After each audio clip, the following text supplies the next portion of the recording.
বৃদ্ধি পেলে কোন স্থানের বায়ুতে জলীয় বাষ্পের পরিমাণ অধিক হলে কোন স্থানের বায়ু প্রসারিত হয়ে বায়ুর চাপ কমে গেলে। তুই পড়তে বসলেই মনে হয় ইট ভাঙা মেশিন চালু হয়েছে। ইট ভাঙা মেশিন বন্ধ কর। মামা আমি মনে মনে পড়তে পারি না। মনে মনে পড়া লাগবো না, আস্তে পড়। আসতে বললে আমার পড়া মুখস্থ হয়। তাইলে এখন পড়া বাদ দে, আমি যখন ঘুমাবো না তখন পড়বি। পারবো না। কোন স্থানের বায়ুতে কখন নিম্নচাপ সৃষ্টি হয় সাধারণত আরে না মামা, আমি একটু খাওয়া দাওয়া করতে নাই, তুই খাওয়া দাওয়া করছো। শুনলাম তুই নাকি বিয়ে করবি। হ্যাঁ আরে মামা, বিয়ে করলে দাওয়াতটা। ওই আস্তে কথা বল। আস্তে কথা বললে হবে না, আমার বন্ধু বয়রা কানে শোনে না।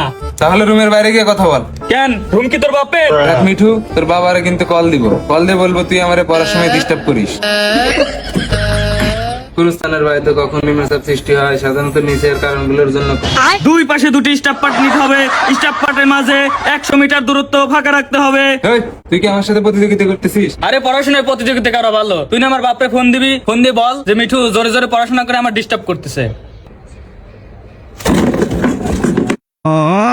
দুই পাশে দুটি স্টাফ পার্ট নিতে হবে।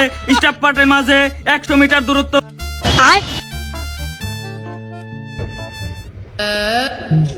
কিরে এমন পড়াস না কে? তুই পড়স না কে? আমি তো পড়তে বসলে তুই ডিস্টার্ব করস। তুইও তো আমার পড়ার সময় ডিস্টার্ব করস। আচ্ছা মামা মনে মনে পড়ি, তুই ঘুমা। হ্যাঁ, দেখা যাক। কোন স্থানের বায়ুতে কখন নিম্নচাপ সৃষ্টি হয় নিচের তিনটি কারণে বায়ু নিম্নচাপ সৃষ্টি হয়। সুমেরু বায়ু। সুমেরু বায়ু। Owing bucket, four type bucket, টেপা যন্ত্র বসানো, টেপা যন্ত্র আটকানো,